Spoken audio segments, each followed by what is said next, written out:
Fala galera, tudo jóia? Mais um Flipchart Friday hoje. Dessa vez a gente vai trazer um tema que todo mundo sabe o que é. Seja você um SDR, um BDR, um Account Executive ou um vendedor, um consultor de vendas, você sabe o que é um follow-up. Em geral, você faz isso no seu dia a dia. É parte do processo, não tem como. É muito impossível ter um processo que nunca se realiza um follow-up. E ele é justamente uma das maiores dores, porque por natureza nós não gostamos de parecer insistentes e se a gente parece insistente, o nosso lead em geral também não vai gostar dessa experiência de venda. Então o que a gente vai começar falando? Sobre o que é o follow-up. O follow-up ele é justamente uma consequência de uma tentativa mal sucedida. Naturalmente, eu tentei prospectar um lead ou eu tenho que pegar um feedback de uma proposta, eu vou fazer um follow-up caso a minha primeira tentativa não tenha funcionado. E aí, quando eu for fazer essa segunda tentativa, ela tem que gerar valor. Mas eu posso vir de dois tipos de follow-up. Um cold follow-up e um warm follow-up. O cold é o follow-up frio, ele vai ocorrer em casos onde eu nunca conectei com o lead. E o warm follow-up, ou follow-up quente, ele vai acontecer justamente em casos onde eu já tenho um compromisso, eu já tenho uma conexão com aquele lead. Eu já investi alguma coisa com ele. No caso de cold follow-ups, a minha primeira tentativa, ela geralmente é a tentativa mais assertiva ou com a probabilidade de maior sucesso dentro do meu mercado ou do perfil do meu lead. Então, eu posso estar tentando mandar um e-mail para ele ou fazer uma conexão por telefone com aquele lead. Mas os meus follow-ups eles vão abranger, então eles vão aumentar a probabilidade de sucesso que eu tenho de conectar com aquele lead. Ele nunca falou comigo, eu tenho que despertar a atenção e interesse desse lead. E os meus follow-ups eles vão ser justamente a partir do momento que eu fiz a minha primeira tentativa de contato, eles vão me ajudar a acertar no timing correto daquele lead. Será que se eu mando para ele um e-mail de manhã, esse é o horário que ele gosta de responder e-mail? Ou será que ele costumeiramente limpa a caixa de entrada dele no fim do dia? Ou ele dá prioridade para olhar depois do almoço? E aí já tem um tanto de e-mail na minha frente. Então eu vou criar uma lógica de follow-ups que permita que eu tente falar com o meu lead em outros momentos e em diferentes canais. Pode ter um lead que responde muito rápido o e-mail, ou que ele gosta de zerar a caixa de entrada dele, pode ser outro que é super desorganizado, vai ser super difícil dele me responder.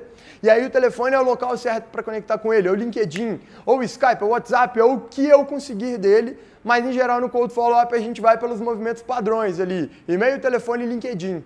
É muito difícil a gente sair disso e não ser muito intrusivo. Do lado do Warm Follow-up, eu já tenho uma personalização maior, uma customização maior, eu vou direcionar para o canal que o meu lead gosta de comunicar comigo, isso é fácil, eu posso simplesmente perguntar para ele como que ele gostaria que eu comunicasse com ele depois. Eu particularmente prefiro, por exemplo, e-mail, WhatsApp, Skype, por quê? Porque é uma comunicação assíncrona. Telefone, eu tenho que estar ao mesmo tempo no telefone com o vendedor que está conversando comigo, com o SDR que está conversando comigo. E eu gosto de me organizar e responder ele no momento que eu posso. De ler, ter como organizar meu pensamento, mandar uma comunicação um pouco mais assertiva para ele.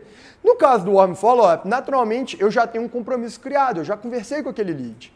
E se eu estou tendo que fazer mais tentativas, eu sempre tenho que pensar aqui, se a minha primeira já não teve sucesso, eu estou tentando trabalhar sempre longe da lógica de alto volume e baixo retorno. Isso é um erro natural dentro do seu processo e o Warm Follow-up, quando eu tenho muito volume de Warm Follow-up dentro do meu processo, é justamente resultado de um erro. Por quê? Porque o meu lead ele tem um compromisso comigo de me dar uma resposta em determinado momento.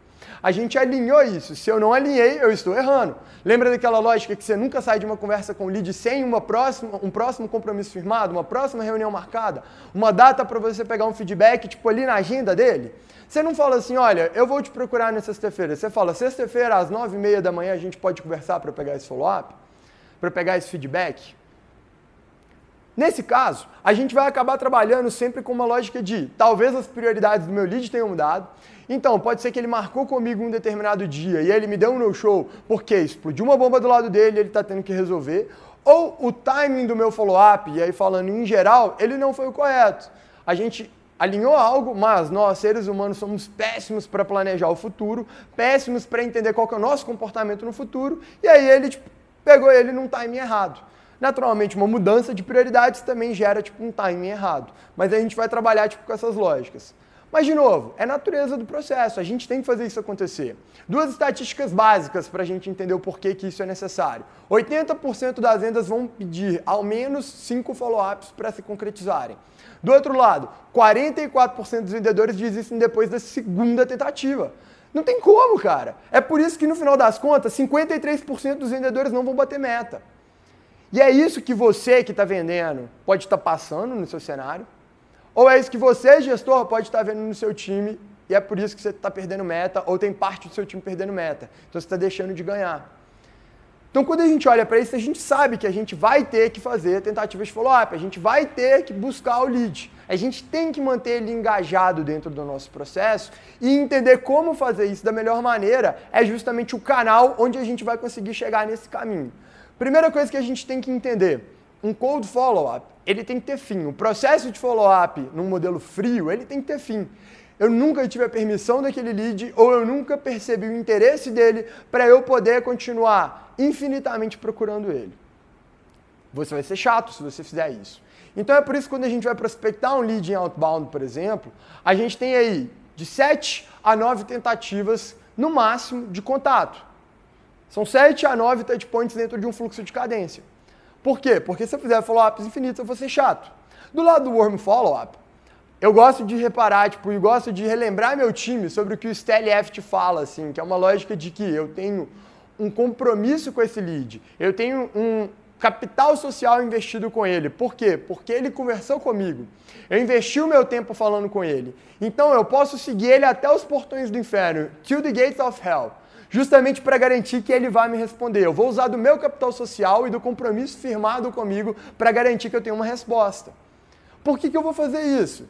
No final das contas, a gente tem que entender, e isso eu acho que é um ponto muito claro quando a gente vai conversar sobre modelos de processo, que quando eu entro em cold follow-up ou warm follow-up, existem padrões e dicas gerais.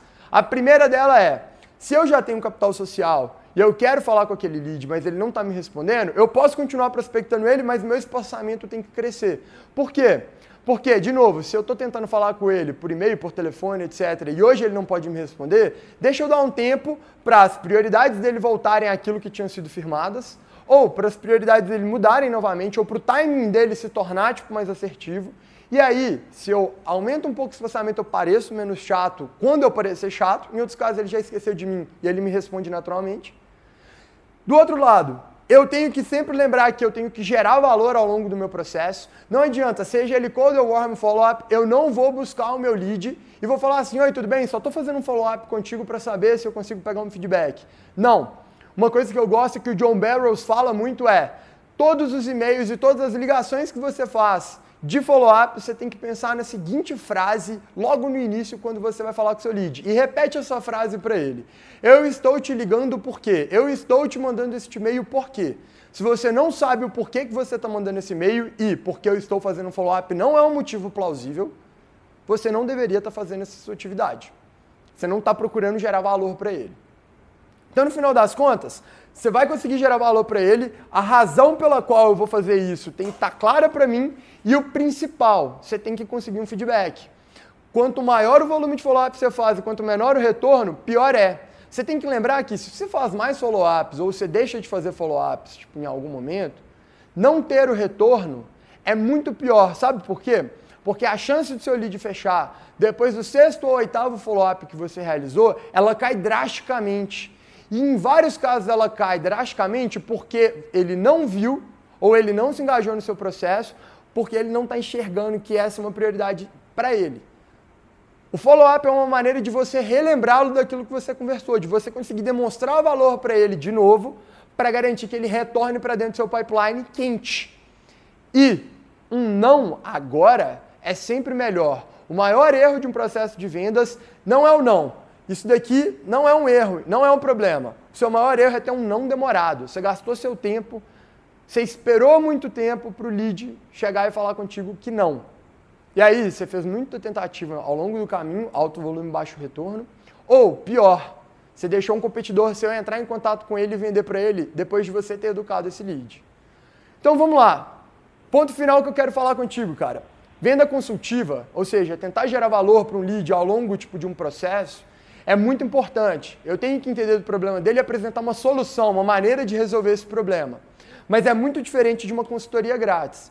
E quando você vai lá, atende o lead, tem o seu capital social investido e você não tem um retorno, ou esse retorno é demorado demais, o que vai acontecer? Você basicamente deu uma consultoria grátis para esse lead, porque você gerou valor para ele. E é isso que você, vendedor, não pode ser. Você é um consultor de vendas, mas você não é um consultor que não recebe pelo que você faz. Vamos fazer follow-up bem feito? Então, fechado. Qualquer dúvida, deixa aqui embaixo que a gente responde.